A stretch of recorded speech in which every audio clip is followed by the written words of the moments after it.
we've heard from several this evening. A backlash against vaccines was blamed for a measles outbreak here in California. Dr. Carson, Donald Trump has publicly and repeatedly linked vaccines to autism, which, as you know, the medical community adamantly disputes. You're a pediatric neurosurgeon. Should Mr. Trump stop saying this? Well, let me put it this way. There have been numerous studies, and they have not demonstrated that there's any correlation between vaccinations and autism.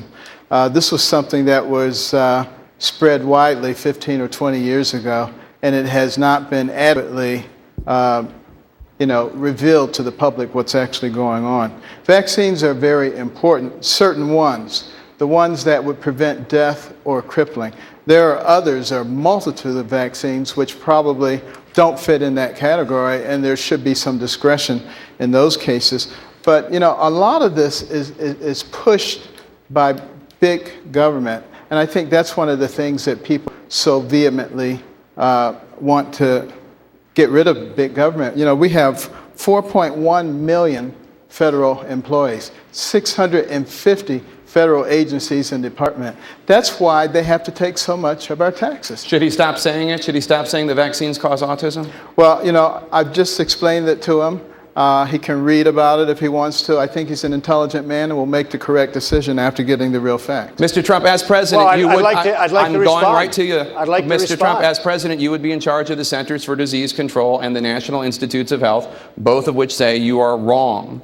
How would you handle this as president? Autism has become an epidemic.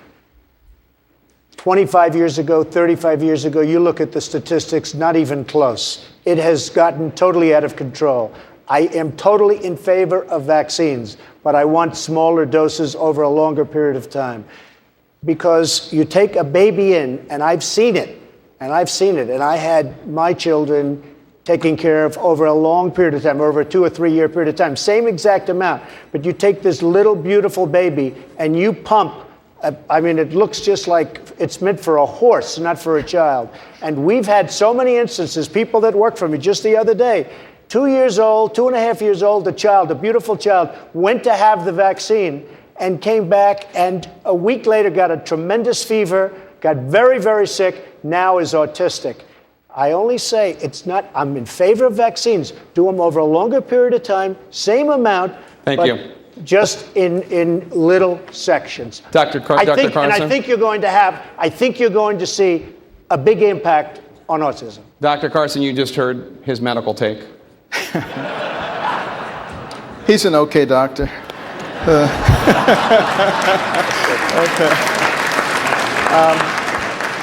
But, the fact of the matter is, we have extremely well-documented proof that there's no autism associated with vaccinations. But it is true that we are probably giving way too many in too short a period of time. And a lot of pediatricians now recognize that, and I think are cutting down on the number and the proximity in which those are done. And I think that's all that's I'm saying, Jake. That's Dr. all Paul? I'm saying. Dr. Paul, I'd like to bring you in.